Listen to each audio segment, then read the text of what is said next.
little bit here and take your time. I'm over here working with you too, so you're good. You're gonna be good to go. And I'm pulling up Amber now, and Amber, there you are. Oh, did I lose Judge Burrell? Wait a minute. Hold on. Oh, I'm sharing the screen, so it's probably confusing you. Let me check. No, there she is. Okay. All right. So our next participant, like I said, I put the name on the screen because I'm gonna take a picture. So, girl, if somebody here for her, let me give you a second to take a picture. And if anybody else wants it pulled up after we're done, I'll pull it up for you to take a picture. See your name on the screen. Go ahead, screenshot that, people. I see you over there, Rachel. I see you trying to get it. Okay. So our next participant is Amber Ware. Amber Ware, if you can tell us your name, which is Amber Ware, your school and the grade that you are currently in. Good afternoon, everyone. My name is Amber Ware. I go to Charles Herbert Flowers High School, and I'm a junior. All right, great. You are good to start. Thurgood Marshall once stated, "A child born to a Black mother in a state like Mississippi has exactly the same rights as a white baby born to the wealthiest person in the United States." It's not true, but I challenge anyone to say it's not a goal worth working for. Thurgood Marshall was the very first African American appointed as a Supreme Court justice. As a result, this quote, especially being stated by him, holds such power. He distinguished the important difference that race plays in an individual's life, while emphasizing the fact that monumental moments need to be made to change these gaps. Today, we are here to discuss whether President Biden's decision to nominate the first African-American woman as a Supreme Court justice is another form of affirmative action, or whether this type of leadership is just overdue. After thoroughly analyzing the decision and what it entails, there is no way this decision can be made to meet an affirmative action quota, and to subject it to such is a demotion. Instead, these women were nominated because these women are eligible for the position. With this in mind, it is clear the decision to elect the first African-American woman as the Supreme Court justice is completely justified based on the credentials of the person, the idea that race does not determine eligibility, and the fact that this is long overdue for the country. However, what is really affirmative action? In simple terms, it is policies that are built to ensure people of underrepresented groups are included in different areas, particularly education and employment. By insinuating this ideal was used for President Biden's nomination, it completely contradicts the constitutional requirement that presidents must follow for appointing Supreme Court justices. First and foremost, their nomination cannot be biased and based on another political agenda. They nominate individuals they feel are best fit for the position.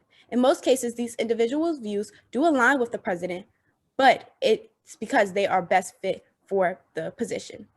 They are nominated because of their dedication to the country and the country's judicial system. The honor of the Supreme Court justice would be put into question completely if a nominee was appointed because of their race, religion, nationality, gender, or anything else other than their eligibility. Also, if that were the case, not only would Biden have to agree, but in some way he would have to convince an entire Senate to agree with affirmative action, which is completely unrealistic.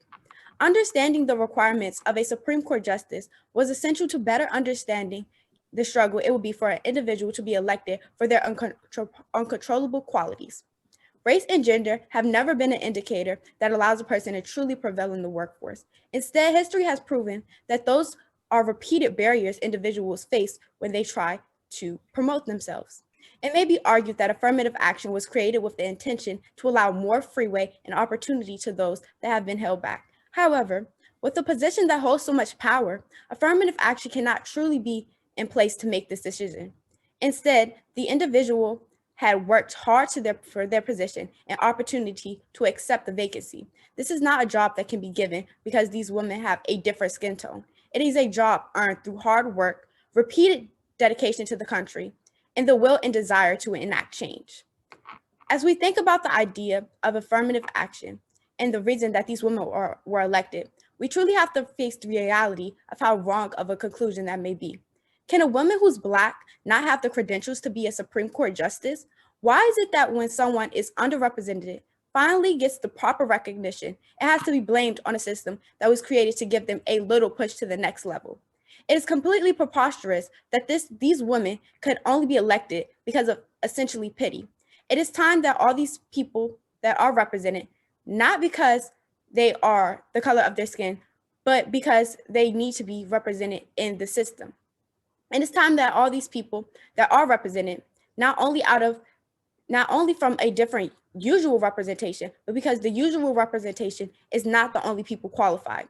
There are millions of intelligent and worthy minorities and underrepresented people that genuinely deserve their jobs because of their skills. These are groups of people that have been held back for numbers of years due to things they simply cannot control. However, when they finally work hard and make it, it is blamed on the fact that they have a policy that helps them get to this point. The policy would not even exist if the employment opportunity was already equal. As a result, it is good to see this change, and it does not need to be blamed on affirmative action. And instead, it's truly time to see a new era when people are genuinely accepted because of their skills. In conclusion, President Biden did not make this decision to meet an affirmative action quote. Instead, it can be President Biden nominating a Black woman to this new Supreme Court justice. Hopefully, a little Black African-American girl can get motivated to see this change and see the world is finally ready to accept her and for her hard work. Thank you very much, Ms. Ware. That was beautiful. That was amazing.